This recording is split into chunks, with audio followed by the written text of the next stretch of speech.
Welcome to the banker lamp. Please enjoy the video. You begin by securing essentials and marking target zones. This matters because golden bing bongs respond to low light and quiet.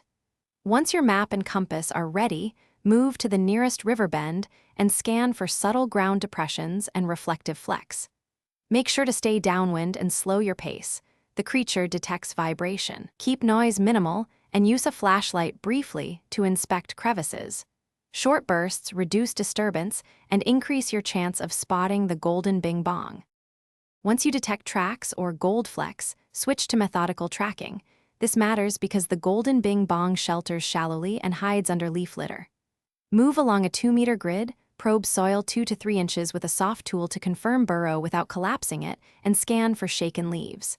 If you find the target, present shiny bait to draw it out, flowers or foil work. Then, gently coax it into a soft net. Take care to support its weight to prevent injury. You finish by placing the golden bing bong into a ventilated container lined with moss and 50% shade to reduce stress.